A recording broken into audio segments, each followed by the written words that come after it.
Nouvelle Génération TV, vous informer, c'est notre passion. Merci d'avoir mis la biso partout dans le monde. Baoyo bazolanda biso na tomba lelo topesi bino ba bonjour. Baoyo bazolanda biso na pokwa topesi bino ba bonsoir. Mwana mama mwana mama mamu maso asobele. Tozo sepela na bino bino pe bo sepela na biso. Ko senga na bino ko s'abonner. La chaîne na biso ya Nouvelle Génération. Les alliés oyo tobengi likanisi. Ya groupe oyo tobengi ensemble, ya tout le monde. Oyo azobimisa énergie na yo. Kala mingi te toza na ba descente oyo tobengaka partout pour valoriser Misala, chef de l'État. Félix Antoine Tshilombo Tshisekedi. Le biso to kende kombe télé portité. À cause ya moko na moko oyo azobomba oyo azali kozwa. Na partenaire na biso oyo tobengaka partenaire privilégié. Fait na biso deux fois. Oyo azokoede biso moralement, physiquement. Que te koloza papa mulayo. Donc kozwa parole ta mulayi te tozali na ba président oyo banimisa même mokili mobimba. Oui. Oyo bazoloba même na ba diaspora bazali ba chouchou ya monde mobimba. Oui. Tozo partager bamawa na biso. Na combattant na biso tobengaka na kombo ya Diogo Star. Oyo bazali na ndako ya Mali. Tozo senga ete place combattant nyonso azali peuple congolais wali na droit ya koyede. Peut tozo senga bino to plaider na mawa makasi. Tozo partager même moral. Na ba combattant na biso bazali na boloko ya liboso tokobana na premier combattant Gilles Kaloubi, Papa Nomé, historien na tous les membres ya force d'hypocrite. Awa Bati Tumba tozo partager na yo même moral. Tozo kota na ba actualité politique na biso. Awa nazo yebisa bino epesa kingwa mbo azoki serio parce que lelo bolanda ki voyage ya mokonza mboka inde lang tozoloba awa na ngola oyo baleli babeti Kagame matoi parce que boyebi vis-à-vis ya voyage ya chef de l'état na kati ya Angola ezali oyo tobengaka ngo na cadre diplomatique ezali haute politique ya korapele ke guerre mpona kosilisa yango bakendaka oyo tobengi na négociation parce que Etienne Tshisekedi wa mulu balobi soki tokei kaka na koboma tokodirige banani guerre banégociaka yango po ete guerre ekenda kosila mais leki tozoloba Félix Antoine Tshilombo Tshisekedi buku antongolomo wa mai oyo tobengaka nzubu wa milumbu azali déterminé mpo na guerre oyo ezali na SR ekele le plus loin ya kokenda kosila yango bomonaki mokonza mboka Félix Antoine Tshilombo Tshisekedi garant de la nation ya bon fonctionnement leki tozoloba wa azali na kati ya Angola azali ye moko te na homologue na ye oyo tozobenga Paul Kagame parce que boyebi comportement oyo tobengi ya Paul Kagame à cause ya ba richesse na biso oyo ba sanction oyo awutaki kozwa même na mboka na ye oyo boyebaki même gouvernement oyo tobengi ya cuivre oyo abandaki kosala ba sanction awuti kozwa yango parce que la communauté internationale ake le plus loin ya kovérifie même oyo tobengi ba carrière minier atali na Angola atali oyo tobengi na oyo tobengi na Rwanda ba carrière minier ezalaka te mais baye comprendre ete Paul Kagame asemaka batrouble mpona komenasaka République démocratique du Congo avec oyo tobengi baépreuve tangible oyo République démocratique du Congo azali nango na maboko oyo tokoakize nango tokolakisa Paul Kagame même olandi bino moko presse présidentielle lobi Félix Antoine Tshilombo Tshisekedi azali déterminé oyo ezali oyo tobengaka virage ya suka mpona kolakisa Paul Kagame ou bien aye kozwa bagroupe rebelle na ye na kati ya République démocratique du Congo ou bien Félix Antoine Tshilombo Tshisekedi azali koatake oyo tobengi ba M23 mais batala place ba M23 place bakoki soki bakimi na Rwanda est-ce que tali biso bakongolais biso tozo soutenir vision ya chef de l'État toko soutenir FARDC na biso toko soutenir position ya Félix Antoine Tshilombo Tshisekedi oui na deuxième information na ngai peuple congolais partout dans le monde place bozolanda ngai tolobi bozala angeli c'est toute la première fois à partir ya lobi tomonaki lancement ya kofongola ba frontière lobi bafongoli frontière ya lufu bien parlé lobi nazoyebisa bino na lufu ezalaki opesi mbwako azongiseli yo lobi na lufu bafongoli bafrontière bangole baye na biloko koteka na ngambu na biso bakongole mpe nazoyebisa yo trafic ezongi na lolenge ndenge ezalelaki ezali oyo tobengi basignal moko ya makasi oyo Félix Antoine Tshilombo Tshisekedi alobi à cause il fallait na bafrontière nyonso ya baafrike il fallait tosala oyo tobengi bapont parce que po tozala na livre d'échange awa tozoyebisa bino masolo toujours eza elengi awa na minute oyo bouti kolanda décision oyo tobengi ambassadeur oyo tobengi ya Russie oyo ake oyo tobengi de gauche à droite te oyo alakisi même na communauté internationale injustice oyo communauté internationale oyo affichaki devant biso akendaki depuis ya kolakisa bango ete tozali prêt ya kopesa république démocratique du Congo baarme nyonso oyo ekosunga bango oyo na bitumba oyo bazali na yango na kati ya est nauti kolanda oyo tobengaka na nkombo ya madame Bintou Keïta na conseil de sécurité alobi république démocratique du Congo république démocratique du Congo chaque jour bazoboma bango pourquoi bino communauté internationale pourquoi bokoki kolongola sanction te lelo na ntongo nauti kolanda ambassadeur ya union européenne ake clairement na baparole na ye alobi boye tosengi na Soudan tosengi na république démocratique du Congo bo rejeter oyo tobengi position oyo tobengi ya embargo bapesi bino na communauté internationale nazoyebisa bino diplomatie ya Félix Antoine Tshilombo Tshisekedi oyo biso bakongole tobanda koloba ete azosala bavoyage lelo biso peuple congolais tokomi komona baretombe lelo mbongi mobimba bakomi kolobela oyo tobengi makambo ya république démocratique du Congo yango biso bakongole toza ko mise en charge parce que semaine prochaine oyo tozali kobanda tozobongisa basitting tozobongisa basitting mpona korapele la communauté internationale république démocratique du Congo Afrique entière tomiprendre en charge oyo tobengi na masolo ete ne fiske bango torapele bango tozali kaka na époque coloniale te oyo babandeko koza na injustice na biso peuple congolais yango tokoyebisa bango ete biso na bango tokozala lisu likolo ya nini oyo ya lisu peuple congolais na moment oyo nazoyebisa bino awa ezali baenjeu politique ezopase na république démocratique du Congo ezali vis-à-vis oyo tobengi ya barapport ya bandeko na biso soi-disant oyo bakanisaki ete lelo tokoki kovote juge ya cour constitutionnel te bayebisi biso kozonga chef de l'état juge ya cour constitutionnel oyo bakodia en tête place ya Bena Luamba déjà akoprêter serment na ye sauf imprévu d'ici vendredi il faut prêter serment devant Félix Antoine Tshilombo Tshisekedi yango tozoyebisa bino baoyo bakanisaki élection ezali te tozoyebisa bino na moment oyo élection ezali to élection ezali parce que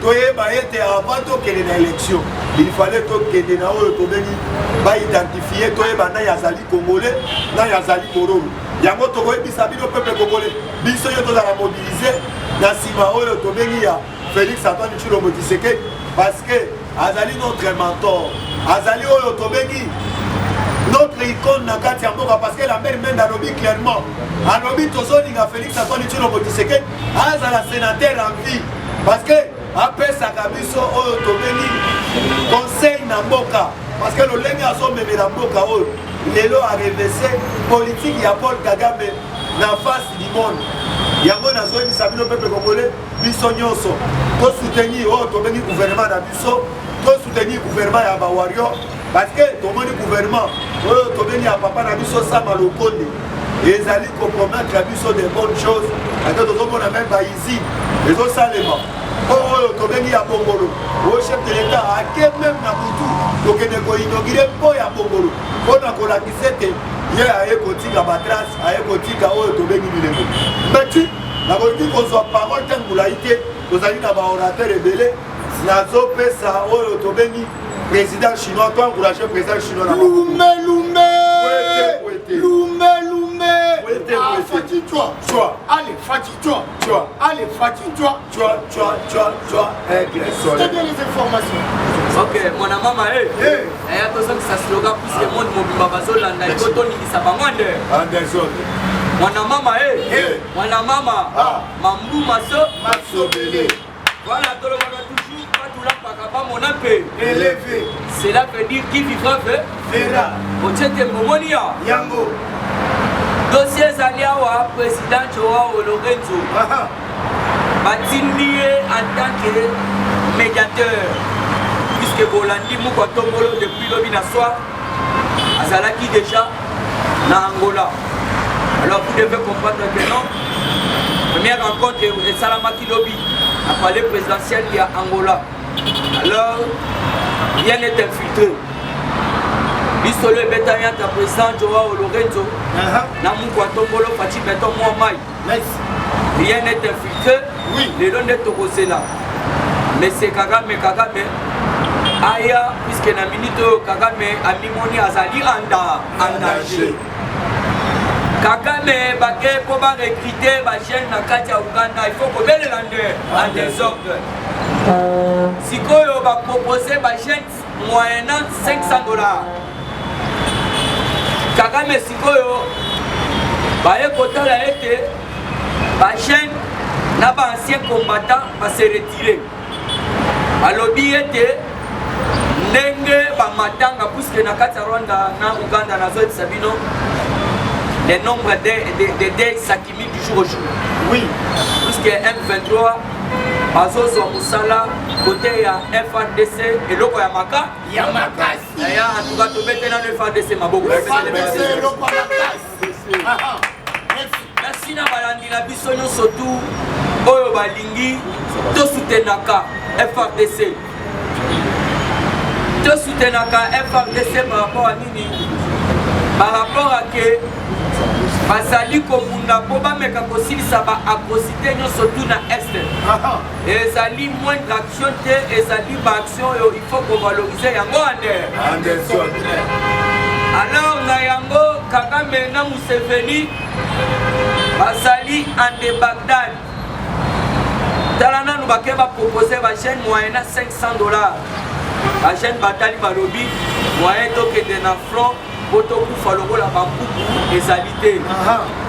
Alors na minute to mituna soki Kagame na Museveni bango moko bakosuna na est Obaya koboma, mais je vous dis vrai, Fati très déterminé. Oui. Soit la paix totale, soit la guerre totale. Yamono Moni Kagame, la minute a su vertige. Alors, Joao Lorenzo, tellement qu'il a sali président à CIRGL, il y a ba ponaki azala lokola neti médiateur.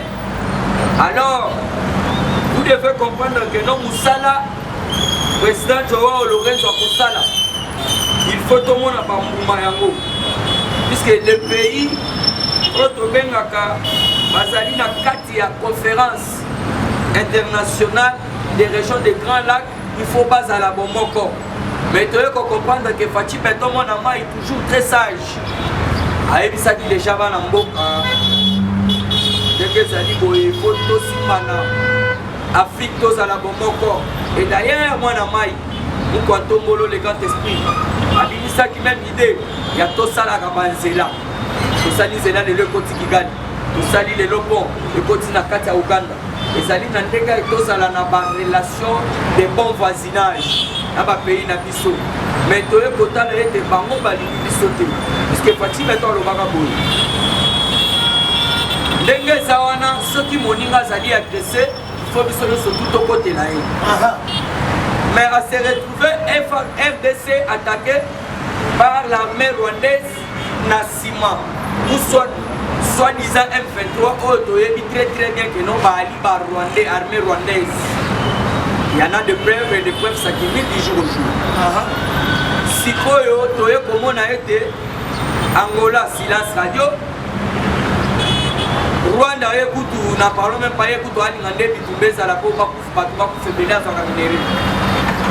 Toye comme on a si Koyo Uganda n'a parlé même pas le Fati Atalitien bana mai tolobaki ke soki moninga aza azwi bitumba tokotela ye nde na yango omonaki faci amoni ke non ifo akunda parceke bana mai bakoti bitumba te nde lelo bomoni likwanto bolo akozala wana kakambe koto oyo faci koto mais nayebi ke ekobela te puisque kakambe ndenge aye azoya na ndenge ya dialogue.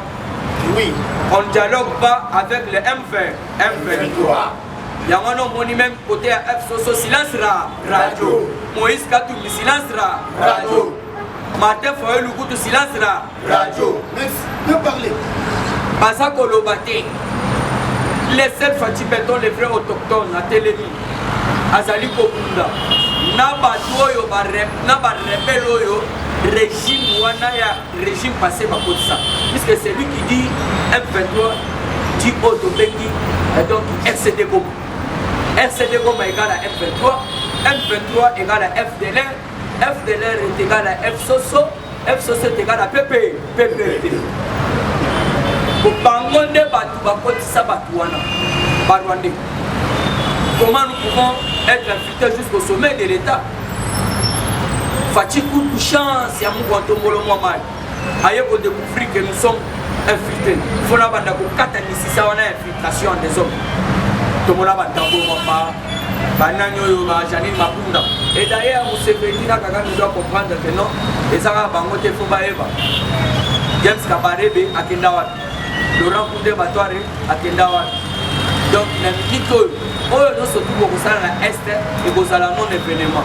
Voilà la comme on a posé parole pour la deuxième actualité dans Gaï. Mais c'est Ambongo. Église dédiée, église catholique. Nous avons eu nos problèmes de l'église Nzambé. Puisque tu vois comment on a pas Atina qui a envoyé spécial naé, mais c'est Pietro, le cardinal Pietro, qui a sali messe. Après avoir posé la messe, tu vois comment on a individu en Bongo. Puisque tu vois l'église catholique, tu as là, papa n'a dit ça, puisque si tu as bien individu, tu as fini. Individu est à confirmer et à dire qualification est à la. Vous comprenez? Alors, individu local en Bongo. À Télémi, à l'objet que le problème c'est que le Congo n'a pas de bons dirigeants. En Bongo, qu'est-ce en Bongo, qu'est-ce ah, on le dit que le Congo n'a pas de bons dirigeants. On le dit que le peuple est en misère. L'air beaucoup de Kinamu Tongolo, Yo Awa, Cardinal Pietro Awa, avec une délégation à Vatican. On le dit que le peuple est en misère. On le dit que le Congo est en faux dirigeants. Donc, au sommet de l'Ogibo Banga, après si mon Congo, au Pessi Mougongo Bandi Bouzoba, Fati n'est pas n'importe qui. Toebi dossier aux anamona Fati, Tokoloba Yango. Dossier Nayona Fati à Congo, Papa Toebi. Et ali dossier Oyo, Nenge à Botola Yo Moussuni na Mounoko. Bien parlé, merci. Merci. Babotola à Bongo Moussuni na Mounoko. Dossier à gratuité de l'enseignement. Oui. Place Magaboueba et Bandaï. Cardinal Ambongo, Atala qui était papa Mosengo Passigna. Oya lobaki ke Kabila sa médiocre. Logoré. Mais Kabila sali anniversaire, papa na biso Laurent Passigna accueilli. Ti akenda alia soki ngando. 2 jours après tu regardes mon photo du Goumefi et film. Abandaki ko bénéficier na élève nyonso. Na ba école catholique, azala qui n'a pas naé. Élève donc ba élève nyonso à école catholique. Papa Laurent Mosengo abandaki ko soa pourcentage pour élève nyonso à école catholique. Les fois quoi italien non. Église catholique et yaki po esunga babola. Mais ndenge ni lisusu et komi ko bénéficier likolo ya ba otobengi ba peuple. Les fatia lobi gratuité de l'enseignement. Oui. Parce que moyen peut à Congo bénéficier ba otobengi ba don wana na ba prime wana ba avantage wana eza lisusu te. Merci pour m'avoir complété. Ba avantage wana nasa ko bisabino moyen zo yango ezali lisusu te. Alors nakoyebisa bino papa na biso ambongo oyebisi na yo tikela mwana mai akamba mboka. Et d'ailleurs yeba ngo fatia kutani déjà na roi Philippe Congo ezalaka royaume soki okebi bien te tokoma royaume Congo totikali na roi béton. Ti peuple akolia akosepela, ti peuple akomona changement puisque tozokende na bango horizon ti 2033 fatia lobaki yango pamba te boyebe. Alors mpona ke koshike puisque bazolakisa biso tokima na nsima ya ntango bandeko na ngai tokopesa bino information mosusu oyo tozali na yango ezali ya Russie. Ifo kolobela yango moto mobimba eza esengo apartenaire privilégié na biso babwakisi biso boye te kombata babwakisi biso balobi bakontinue na embargo mais Russie alobi le peuple congolais maintenant peut compter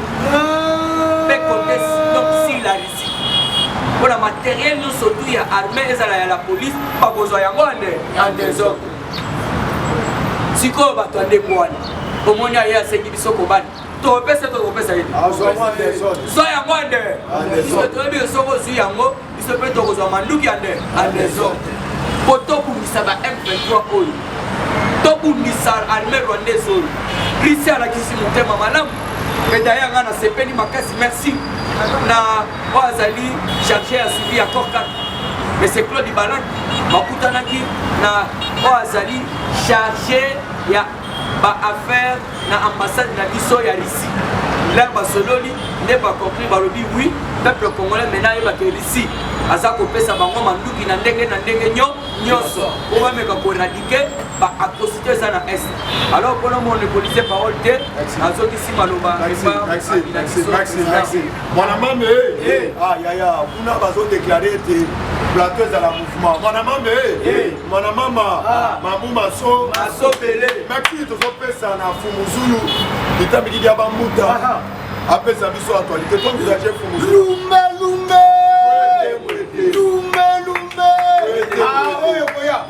allez, fatigue-toi. Fatigue-toi. Allez, fatigue-toi. Avec le soleil. Donne les informations. Amoubasso, Massobele. On continue on continue même à coller là.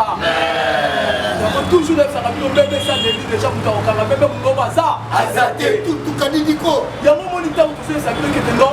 Ba médiateur, il comme ba médiateur pour tout ko ça les aba cardinal amongo. Il comme ba médiateur ça ba sango. Il ça ba sango la kata mboka na bino donc ko ba sango ba cardinal o ya 5 continents o ba zo ba il y a 5 pays. O ba sango ba konta kimia la kata ba Afrique wana bazaliwa wapi. Soit ba mbongo ba so le la ka élection. Papa mbongo to se élection ko tout na mou. Élection que ça la mou mais donc que la résistance chez on comprend papa nous aurait en Angola yemo akoti bakamamo ande mais ça bilo ka basango donc papa nous aurait sur akoti bakamamo faut comprendre que nous pas ko kimia mais ça tâche na été mais ça tâche ba cardinal au ba 5 continents pays au ba kambaka mais ba mo so mo la kaka RDC yamo to ça bilo que non Bokoye ba moulu ça là qui déjà. Oui. Moulu ça là qui déjà. Bokoye parce que tant tout dans même tout ça ndenge mona yote. Tika nga même là ndenge na nga ya ngai. Ya moko pas disika Mustafa Fatima ta telebili ba mola. Tika nga boko na telo pour la moka na ngai. Aha.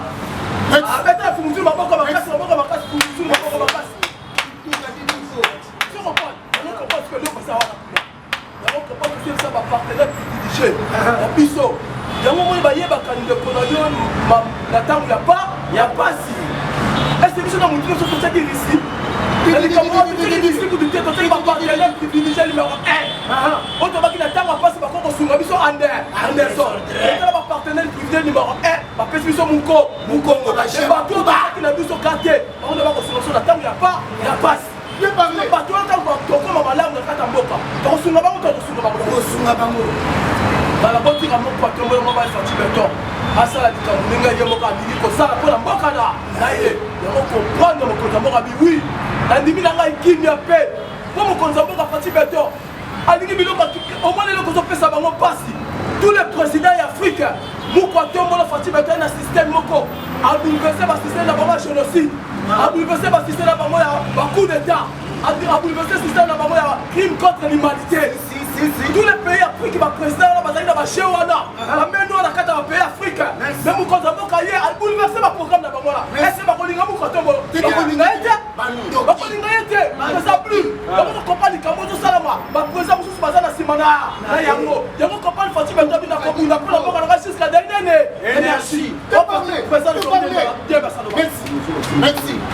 Mais moi, mon contraction, pour ça, bien parlé. Tu comprends? Donc, convoquer, Bokeba. Et ça, Bokanangaï. Donc, on ne va pas la France, donc on ne va pas les tests d'amérité. Donc, on ne va pas la Congo qui ça. Et ça, le père et de mère. Oui. Maman, mon Congo, papa, mon Congo. Oui. Moi, quand vous avez un Congo, on a mis ça. Parlez. Bokeba, quand on a la carte, parlez. Bokeba, la bine. Fumuzulu. Anyanga la carte. En colère. Fumuzulu en colère. Loba. Nous quand tu me parles ça, nous sommes pour le peuple qu'on a dans la Kenya. Je me sens comme tout le monde dans ma Latina. Vous allez tirer dans la poêle à mon carnaval. Loba. Tiens, dans le bachiste, les autres consistent, les autres consistent dans la poêle à trop c'est trop. Nous quand tu me parles comme on à ça là. Je comprends. D'abord, tu sais que ça va au là. Il est qui va me saluer. Il faut qui. Voilà les gens est n'a que longa. Charonia. N'a que longa va calamité des choses là. Je comprends déjà que le réseau comprendre. Il est au compte à moi facile maintenant. Et pas comprendre que ça va même noir. La carte S n'a vu ça. Va koyeba. Nous comprendre que non, le compte à moi est toujours déterminé. On peut dire chinois le bar toujours déterminé. Aligné kimia. Parce que mon compte à moi facile maintenant moi dans Nzambe. 3 à 4 ans tout ça que nango. Baboko permet. Abominable mututé. Asana le génocide, aligné motonio surtout. Ayena di kamotali FCC cash, asangisi batu. Batu balinye kakate. Ayena di kamotali l'union sacrée. Batu balinye kakate. Tela maboko peut mener à ce que nango. Tous les deux gouvernements, et là on y va en bassane. Et ça dit comme ministre pas comme ça nango. Et ça dit comme les députés pas comme ça nango. Ça veut dire que les sénateurs pas comme ça nango. Mais battre les moukoto mo le recharge. Comme les comme S.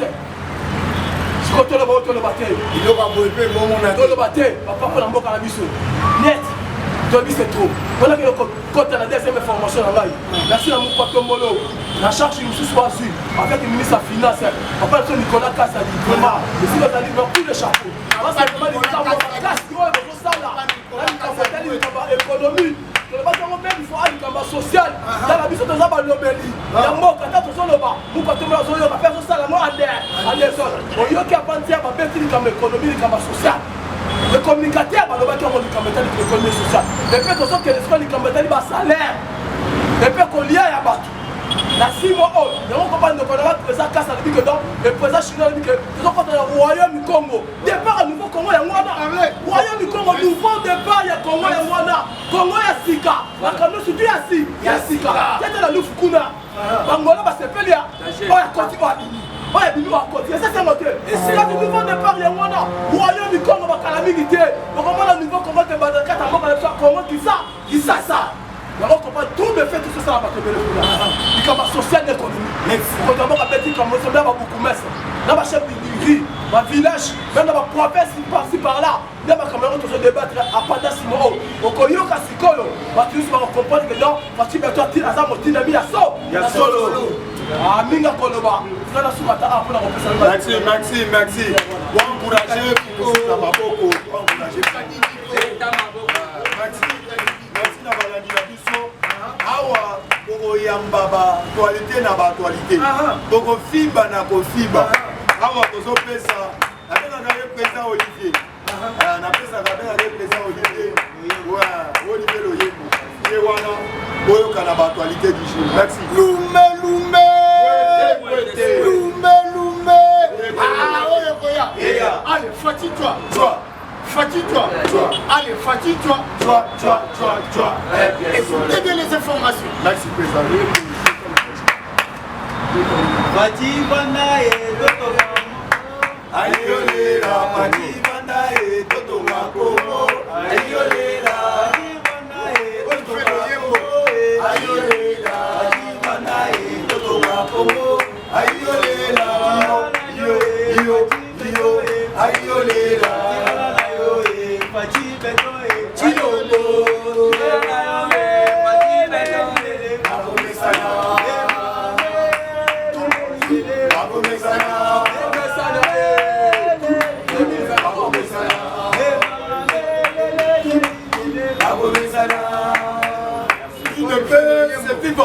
Bonsoir. Merci. Loyembo. En tout cas, au CPN Mini, Totoni, merci et Bélé, Sikawa, Kibozani, Kolana Biso. Oh, toujours nouvelle génération, attaque sans répit, la formation, commençons pas de bébé. Pas de bêtises. Merci, bien parlé. D'accord. Les lots gaga mautu kotombe na filet ya mukantombolo. Parce que tant que mon tomo c'est un dialogue que ça signe à faiblesse. Gaga vient de tomber dans le filet du président de la République Mukantombolo Fatibe. Qu'est-ce qui se passe mes chers compatriotes? Union européenne, de l'autre côté, il soutient le président de la République.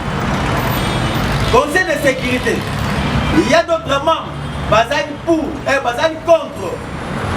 Avancement, Yambo Cannabis. Alors, Touchu Kolana Mukolo ya lobby. Et pas l'Union européenne, parce que l'Union européenne, par Mila qui sont officiellement Bazali derrière le président de la République. Makam Oyo Touchu Kolana ya embargo. Tant va prolonger pour une année. Et ça a été lié na mboka oyo moko et pour influencer ba mboka musu na kati ya conseil de sécurité. Nous voyons le Royaume-Uni parce que le Royaume-Uni bangonde bapesa ki États-Unis d'Amérique indépendance. Dengue États-Unis d'Amérique azali na kati ya conseil de sécurité. Royaume-Uni azali na kati ya conseil de sécurité, même France azali na kati ya conseil de sécurité. Royaume-Uni ne va pas influencer les Français, va influencer les États-Unis d'Amérique pour être voter, les sanctions à la prolonger. Ici, Kanini, Afrique, n'a pas président qui prolonger les sanctions. C'est parce que l'Union européenne, parce que n'a pas membre non permanent dans l'Afrique, et dans l'Europe, parce que n'a pas membre dans l'Europe. Et dans les États-Unis d'Amérique, n'a pas membre dans l'Europe. C'est pour cela que les sanctions les avaient prolongées. Maintenant, on a passé la majorité dans la conseil de sécurité. Mais par retomber et où tu peux tomber. Le temps de tout le bataille. Parlez. Selon l'Union européenne, la zone de Kaka, mandat n'a pas régime n'a pas commis la souka. Oui. Régime n'a pas commis la souka parce que les Européens ont passé la Kambeli et Miloumi Balé. Les lots bazola na yo, mais lobby bazo bomayo. Union européenne à lobby boy. Crime de guerre, crime contre l'humanité. Pour l'Union européenne, les autres doivent être jugés et non intégrés dans l'armée. C'est-à-dire, l'Union européenne va tenir par lobby par crime contre l'humanité. Parce qu'il faut être pas sanctionné par toi parce qu'il crime contre l'humanité. Bien parlé.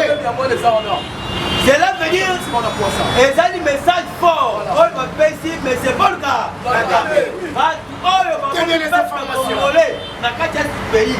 Mutu ani koso ça dit mais c'est pas le cas. Yami balé ça dit mais c'est Kaname Kazemere. Voilà. Non mais c'est Moïse Katumbi. Mes chers frères, l'Union européenne a surtout en été. L'Union européenne a ajouté à l'objet boyé. L'Union européenne apporte son soutien au FARDC. L'Union européenne demande au M23 et à tous les groupes rebelles de déposer leurs armes et se retirer dans la zone de la Est. Voilà le message de l'Union européenne. Lorsque l'Union européenne parle, ce n'est pas pour rien. C'est grâce à la diplomatie de Mukantombolo. Parce que tant que vous voulez que vous ayez un message fort européen. La Belgique est un pays membre, est très influencé au sein de l'Union européenne. Parce que siège de l'Union européenne est dans la Belgique. Il y a un pays belge appelle ça un message. Alors que Nazi ba résolution de ce n'importe quoi. Maintenant, comme un rapport, na kati ya Union européenne, il y a un moment où va retomber comme il y a comme une contradiction. Kotoy, 5 membres na kati ya Nations Unies, 3 bazar contre RDC et son développement. Mais tout le monde na kati ya Union européenne, c'est que de libo. D'ailleurs, on a fait ce message pour Batro va trahir Bissot. Bazali va français. Parce que les Français, ce côté français a été délégué, la France a été déléguée par l'Union européenne. France bazalaka représenté l'Union européenne na kati ya Nations Unies. Maintenant ba européens bango bazalaki contre na makambo et France akendaki kokote na kati ya Nations Unies. C'est pour cela mes chers frères na c'est bino boye. France oyo bino bozo mona wana. Tomoni un monsieur qu'on appelle au nom de Anthony Veil. Monsieur Anthony Veil azali avocat. Il y a monsieur François Bé. Mais Anthony Veil azali un agent de la DGC, la sécurité externe principale des services secrets français vers l'étranger. Avocat François Bé azali Moutoyo azali chargé renseignement l'extérieur ya français. Yango azali avocat François Bé toto senga poete soki aye awa bapeka kozongisa na mboka na bango. Ye azali ami proche ya ministre ya justice française. Demande ya Nations Unies bato batindaki demande ya Nations Unies bazali ministre ya justice française bango na batindaki rapport na bango na kati ya Nations Unies. Mais ye azali ami proche ya ministre ya français et ya ministre ya justice française. Na yango dossier ye pa ya Mukontombolo mutu wana ameka kunyata makolo na ye awa te. Toujours na kati ya actualité du jour ba information uti kotombe pe lisusu mokolo ya lelo. Selon l'Union européenne bauti bloqué contre ya batuti rebelle au bazali na zamba. Les comptes des terroristes Tutsi Rwandais du M23 viennent à présent d'être suspendus. Dit pour absence du respect des règles élémentaires qui régissent ces réseaux sociaux. Bauti ko kara compte nyon surtout ya ba M23. Dans la diplomatie mon compte mbolo. Et dans la compte de Twitter, va bloquer un mot. Et dans la compte de YouTube, va bloquer un mot. Et dans la compte de message, va bloquer un mot. Mais pour moi dernièrement, Batouana, va publier plein de choses sur les réseaux sociaux. Et on peut faire ça mon compte mbolo, merci. Malgré Gagam, ailleurs à s'agenouiller, nous allons continuer. Je dis et je vous remercie. Merci. Wana mama Babu Maso awa tozo compte c'est la bino procureur ya IDPS. Procureur ya IDPS. Alors to benga gaé des vrais procureurs. Oui. De l'autre monde ina eko tuna va prévoir procureur yé. De ça ka bino procureur azalaka na nouvelle génération. Merci. Awa to pesi procureur pesa biso actualité politique. Lumbe.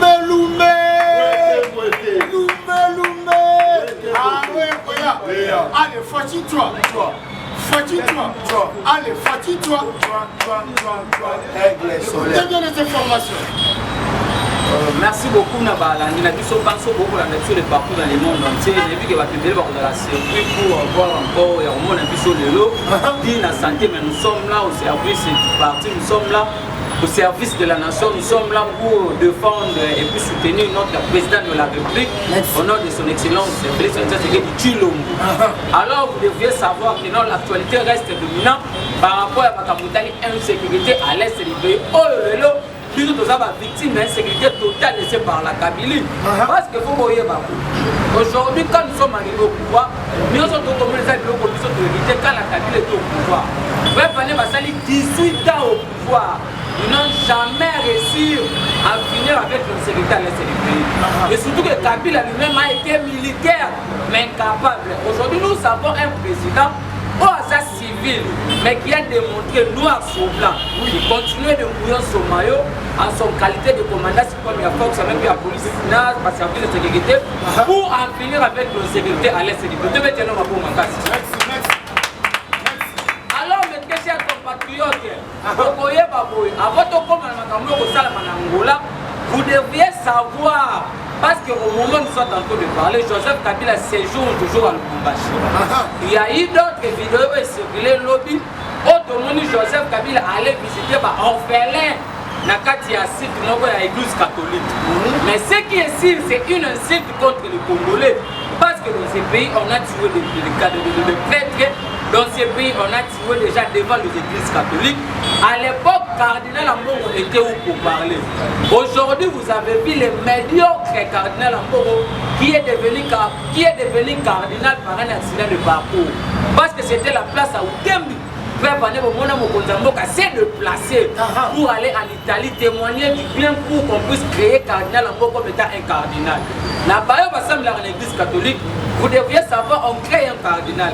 Mais avant qu'on puisse créer un cardinal, il faut que le président de ces pays puisse aller donner un très bon témoignage afin qu'on puisse créer un cardinal. Mais aujourd'hui, Cardinal Ambongo est en train de confondre la politique et puis ce qui concerne l'église catholique. Depuis qu'il est à la tête de l'église catholique, aucune réforme de l'église dans la politique, il se cache sous la soutane en nous faisant croire que c'est un cardinal alors que c'est un militant d'un parti politique. Oui. Alors la crainte de quoi? Et le problème avec le cardinal et puis le procès, c'est parce que ma caméra a gratuité, ma photo, ma caméra, ce sont ma beaucoup à l'État. Oui. Aujourd'hui, vous avez vu l'ami à cardinal encore, c'est Olive. Et Olive aussi a la colère vis-à-vis de ces régimes. Pourquoi? Parce que tout à l'heure, ma caméra est égale, vous allez pour foutre à ma taxe depuis le 18 à Kabila. Voilà. C'est pour cela que vous avez vu Cardinal Ambongo en train de féliciter le leadership de Paul Kagame. Mais je vais vous dire ceci. Vous devriez savoir que Paul Kagame travaille en collaboration avec Cardinal Ambongo, avec Moïse Katumbi, avec Joseph Kabila. Oui. Depuis que le mouvement est un 22 bandit, on n'a vu pas là où Joseph Kabila a quitté, même Moïse Katumbi. C'est pour vous faire voir quoi, même la ramification va 1-23 va en beaucoup. Le tout premier 1-23 c'est Cardinal Ambongo.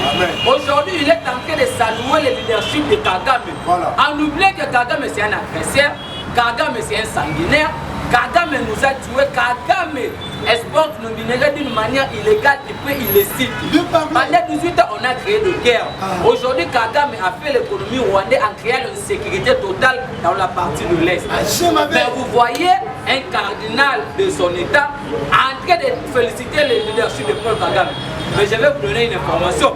Il y a un opposant rwandais qui se réfugie en Amérique qui a contredit le cardinal Ambongo. UDPS c'est FIFA. Alors, vous devriez savoir qu'un leader d'opinion rwandais s'oppose au Conseil de sécurité des Nations Unies. Vous devriez savoir embargo Banda parce qu'à l'époque, les militaires, il y a régime, il y a Kabila, bazalaki côté que là-bas arme n'a pas rebelle. Même la complicité était dans l'armée. Mais avec la diplomatie agissante de son excellence, monsieur le président de la République, c'est pour cela que vous avez vu la Russie s'opposer, la Chine et quelques pays en Afrique comme le Kenya, le Gabon et puis le Mali. Mais ce qui est ici actuellement, vous avez vu Claude Balaka, qui est chargé à Port-Cad, il était allé rencontrer le chargé à faire étranger à Russie. Ici, parce que la Russie a déjà donné sa position de soutenir la RDC et puis on peut faire une munition sophistiquée pour attaquer le Rwanda. Parce qu'on n'a pas compris, nous sommes dans un moment où notre pays était en train d'agresser par les M23, mais on nous refuse qu'on puisse acheter des armes sophistiquées pour attaquer le rebelle. C'est là que nous avons compris que non, jusqu'à preuve de contraire, même la complicité des occidentaux en fait de rendre l'instabilité pour maintenir l'économie rwandaise. Le président Tshisekedi a déjà tapé la main sur la table, on doit en finir. Et je vais vous dire, dans le droit international, il y a les négociations, il y a la coopération. Mais cela n'arrête pas qu'on puisse attaquer le rebelle sur le front. Parce qu'aujourd'hui, il y a un sommet, un mini-sommet qui est parti où il y aura la médiation. Il y a le président Zoao, entre le président Kagame et puis le président Tshisekedi. Mais je vous dis que le président avait déjà donné sa position dans son tout premier voyage en Angola en disant ou soit la paix totale, ou soit la guerre totale. Et vous avez vu dans les récents sorties médiatiques ratées de Paul Kagame, il est en train de pleurnicher en disant que non, on doit taire les armes pour aller dans les négociations politiques. Aujourd'hui, je veux vous dire que non, nous allons en finir avec le secrétaire à l'Est du pays, et surtout que l'enfant de l'opposant historique Etienne Tshisekedi Tshilombo, qui est notre patron politique et de moi, aujourd'hui, vous devriez savoir, l'UDPS restera dans les annales de ces pays. C'est l'UDPS qui finira avec le secrétaire à l'Est. Merci. l'UDPS c'est FIFA. Ah, ils ont une nouvelle génération. Attaque sans bêtises. Pas de bêtises d'information. Le président Kassa Lobaka sur information. Merci. Nous allons continuer quand toujours dans l'actualité à Pocanabiso. Nous allons faire ça dans le moment où la belle Agaïe Abdul Adali DJ. Ali DJ, Azali Nizimate, Yo Mototu Nanga du jour. Merci. Loumé. fatigue-toi. Fatigue-toi. Allez, fatigue-toi. Toi, Écoutez bien les informations. Merci beaucoup, Nabalani Nabiso, partout dans le monde. Merci pour la confiance que vous faites à Tapiso chaque jour. Pour l'actualité politique, vous faites à la République démocratique du Congo. Vous allez faire que vous s'abonner massivement à la chaîne Nabiso Nouvelle Génération. Vous s'abonner massivement, puisque tant que vous avez besoin de et ça la juste là pour la télé, vous s'abonner, pour vous abonner, belé, pour vous communiquer par l'actualité de l'Union. Merci beaucoup, Namou Pantombolo. Moi, Maï Wakaninga, Wabilou, Oyo a démontré la face du monde à quel point Azali Makassi. Oui. Kagame qui se croyait être un homme fort du Rwanda. De l'homme Pantombolo Fachi Beton a commissaire véritable. Monaco. Bozomona somini sommet ezako salema na niveau ya Angola. Paul Kagame Aleli tellement moni monté en puissance ya no FARDC a komi kosenga bakene na o babengi dialogue. Boko ka comprendre parce que dialogue et yaka toujours pour la possible sécurité. Dialogue et yaka pour la possible ça tous les conflits. Dialogue doit senya mokolani. Asa moni mu kwantombolo parce que na Rwanda ba komi kolela. Ba mama balobi du jour au jour bazali ko enregistrer toujours liwa ya bana na bango. Et puis bakei pilo basengi na communauté internationale ba interpeller Paul Kagame oyo azali génocidaire azali koboma ba Rwandais. Pourquoi Paul Kagame normalement esengeli ce pays a bengisa pour la crime de guerre abomi ba Congolais na ndenge ya mabe tovandi kozali kozela Cardinal Ambongo a attaqué Paul Kagame. Mais Cardinal Ambongo a démontré que Azali porte-parole à Paul Kagame. Et nous, il n'y a pas de Cardinal Ambongo. Et ça, vis-à-vis, vous pensez la Zotala Lobino. Gratuité de l'enseignement, et ça, la constitution est Mboka. Chef de l'État n'aime pas la gratuité de l'enseignement. Le point où vous pensez à respecter la constitution. Alors, à ça, la gratuité de l'enseignement dans le terrain. Ambongo le la moni gratuité de l'enseignement a commissaire chef de l'État, adversaire direct naé. Mais gratuité de l'enseignement, les alliés qu'on a battu à IDPS, les alliés qu'on a battu à IDPS, Bandiminao et l'église catholique et puis la opposition. Gratuité de l'enseignement, les alliés qu'on a moutonné. Ambongo a colissa N grâce à la gratuité de l'enseignement.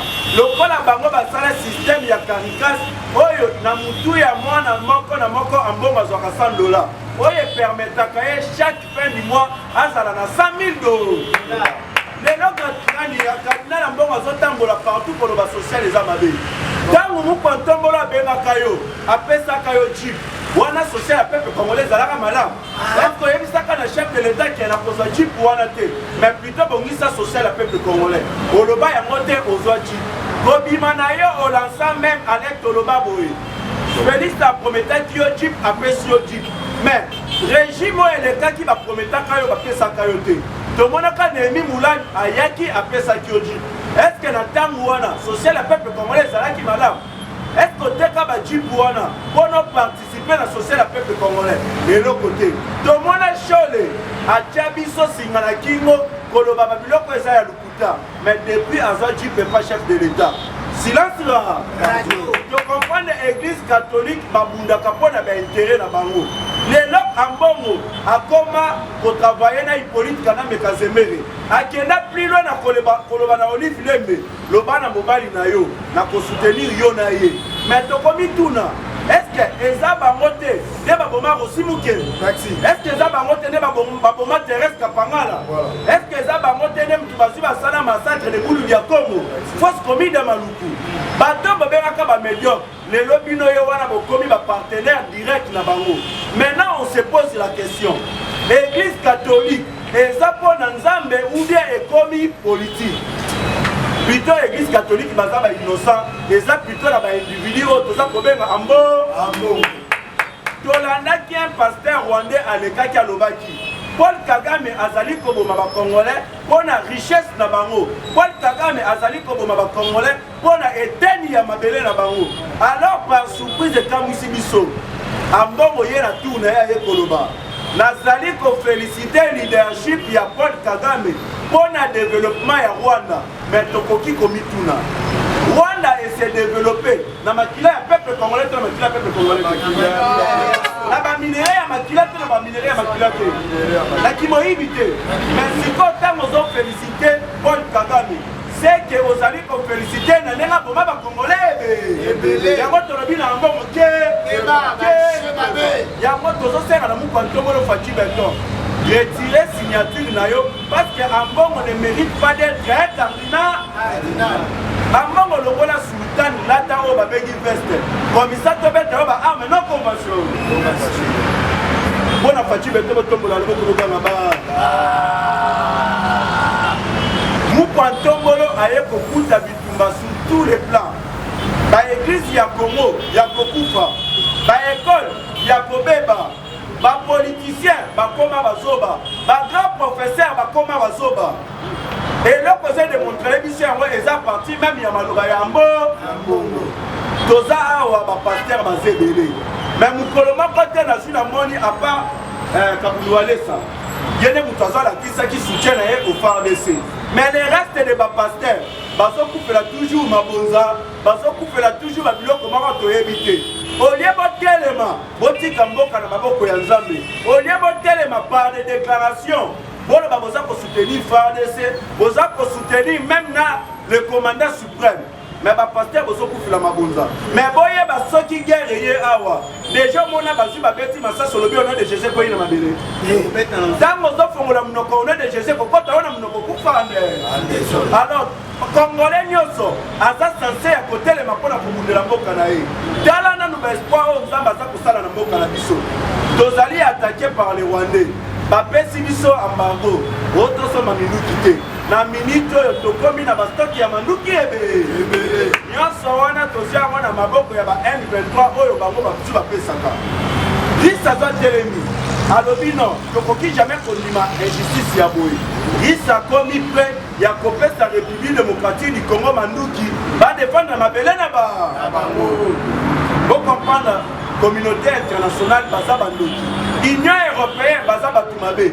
Tango bamoni ris akomi koluka pesa biso manduki. Le dosi tomoni chantenier ambassadeur de l'Union européenne en RDC. Alobi boy, ambargo wana ezaka kapo na ba groupe rebelle na Est.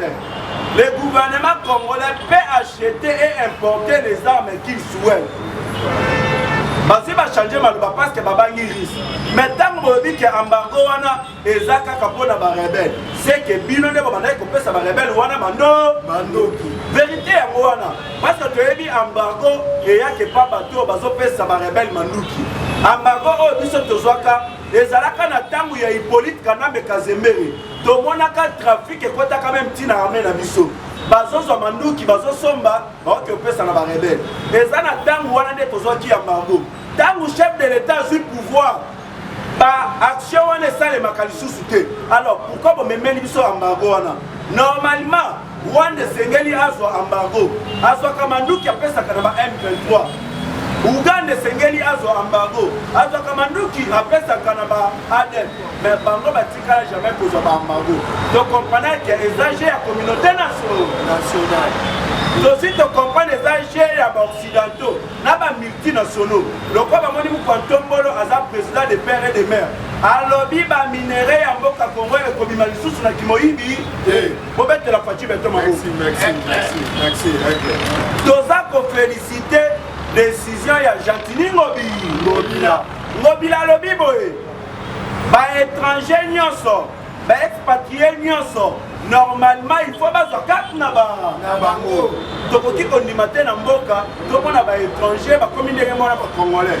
Ngobila za beti sete, tango alobi bongo. Toyebi apeke Moïse Katumbi azali na malishi.